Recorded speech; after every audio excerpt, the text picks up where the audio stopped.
Jimmy Carter walked the entire way from the Capitol to the White House during the inauguration. Austerity was in the air. There's no way that I or anyone else in the government can solve our energy problems if you are not willing to help. Once in the White House, however, Carter's lack of experience in Washington politics became a severe handicap. The independent-minded Congress failed to approve some of his most important legislative initiatives. Indeed, for many, he dealt with matters of foreign policy much more skillfully than he did domestic. He was firm in his commitment to human rights. No member of the United Nations can claim that mistreatment of its citizens is solely its own business. When the Soviet Union sent troops into Afghanistan in 1979, Carter responded with punitive measures against the Soviets, including a trade embargo. But one of his actions seemed to anger Americans as much as it did the Russians. I have given notice that the United States will not attend the Moscow Olympics. The major achievement of the Carter presidency was the signing of the Camp David Accords in September of 1978.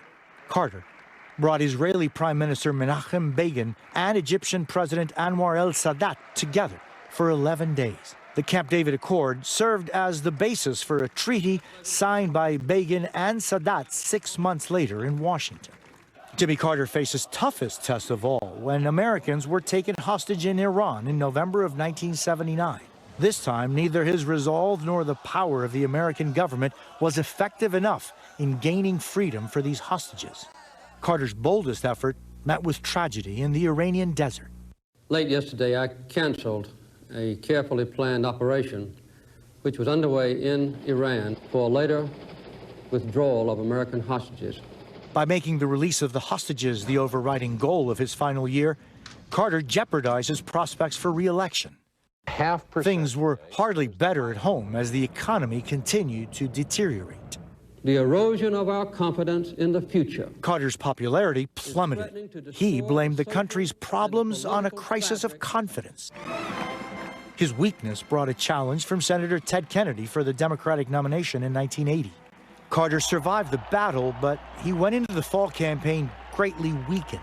I'll bring new hope to America. His opponent, Ronald Reagan, campaigned tirelessly to restore America to its former position of greatness. Jimmy Carter lost in a landslide. In 1982, he established the Carter Center, committed to advancing human rights and promoting democracy around the world.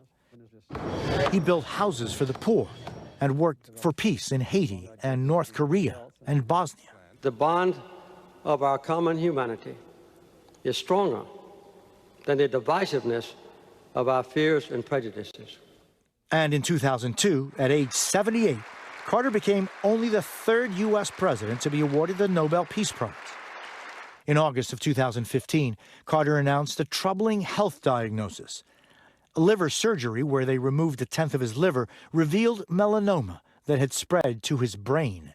But then, a little less than 4 months later, Carter revealed at Sunday school he was cancer-free, and his brain scans didn't show any signs or spots. They were responding to the treatment, and when I went this week, they didn't find any cancer at all. So I have good news.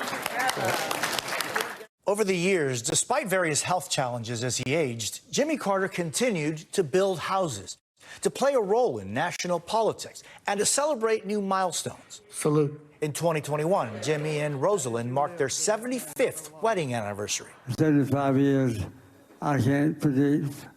Their love story continued until her death 2 years later, marking the longest presidential marriage in history. In 2024, Carter himself became the longest living American president, celebrating his 100th birthday. His tireless dedication to humanity and global efforts to preserve freedom all led to a new kind of modern axiom. Jimmy Carter, they say, was one of the best ex-presidents America ever had.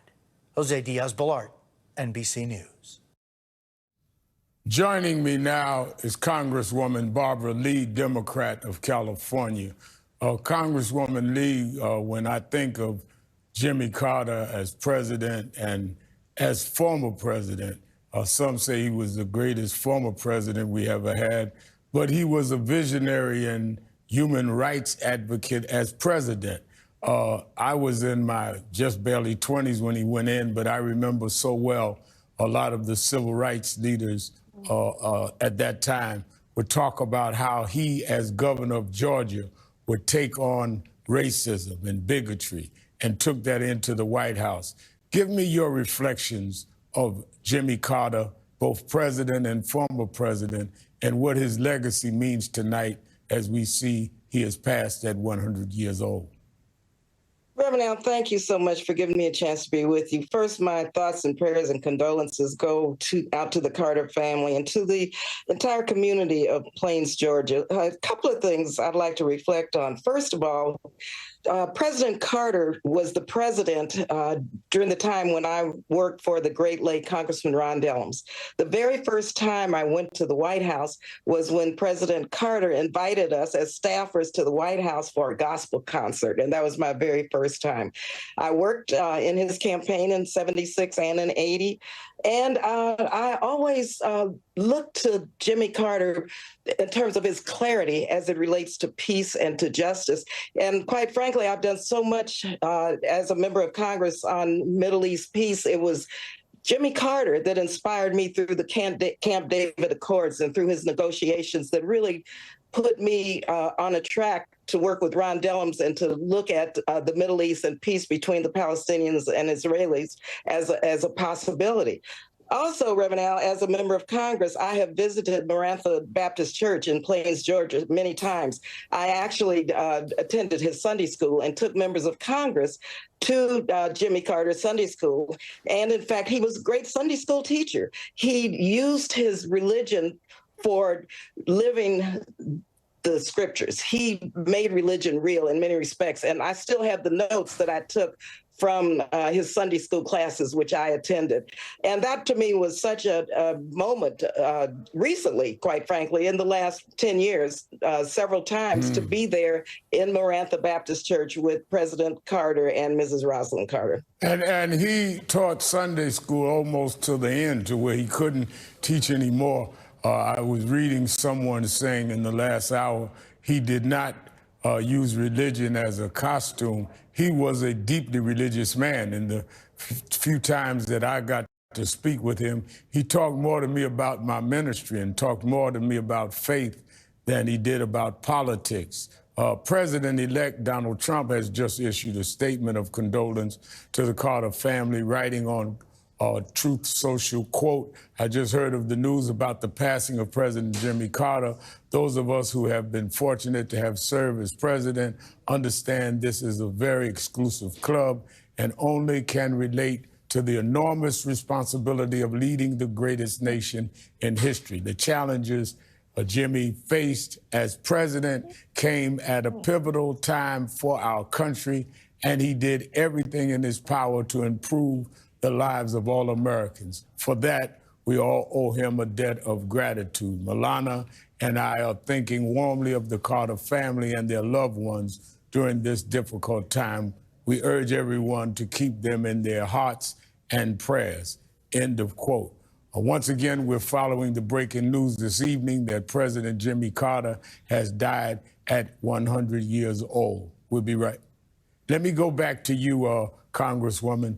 One of the things that I think is extremely important to the Carter family, and certainly we all give our prayers and condolences, is that he was a deeply religious man, committed man. I think only one of 3 presidents to get a Nobel Peace Prize. You talked about his efforts in the Middle East. I mentioned his efforts around civil rights. I remember when he appointed Andrew Young the UN ambassador, which was unheard of. This was only less than a dozen years after Dr. King, Martin Luther King Jr. had been killed, and Andy Young was one of his key staff members and key people to work with Dr. King. And to put a Dr. King lieutenant at the UN for the United States was something that was historic in and of itself. His humanity and his commitment to that, I think, stood out without effort. Reverend Al, you as a minister understand the different interpretations, quite frankly, of the scripture.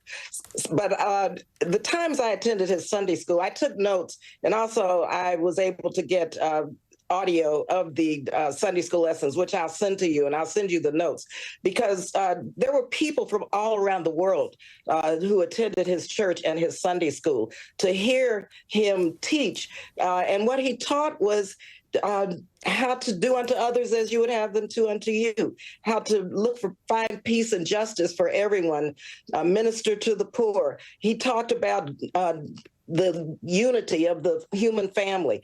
And so he was a wonderful human being.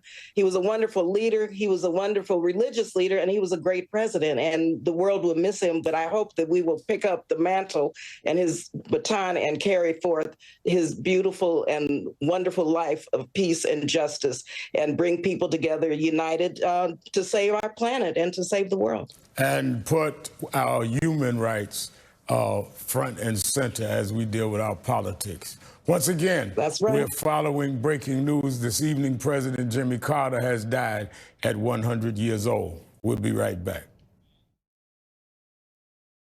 Get ready for the unexpected. It's just larger than life. Only E brings you unedited moments before they're trending. It's astonishing and humbling and thrilling. It's live. It's game-changing. Live from E! Golden Globes. Red carpet coverage kicks off January 5th at 6, only on E!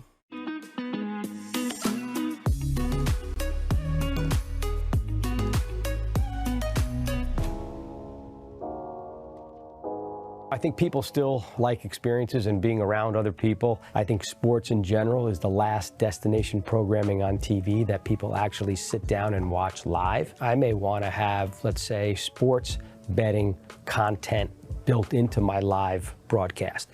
My son may want his fantasy team built into his live experience, and then some people like to watch sports like it's always been broadcast.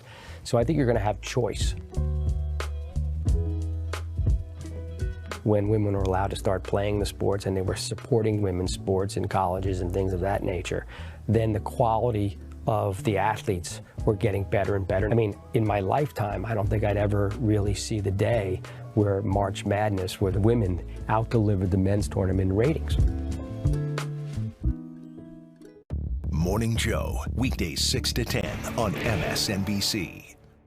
Get the latest updates on future MSNBC live events, thought-provoking conversations, and insider perspectives while building your MSNBC community. Scan the QR code on your screen to sign up today.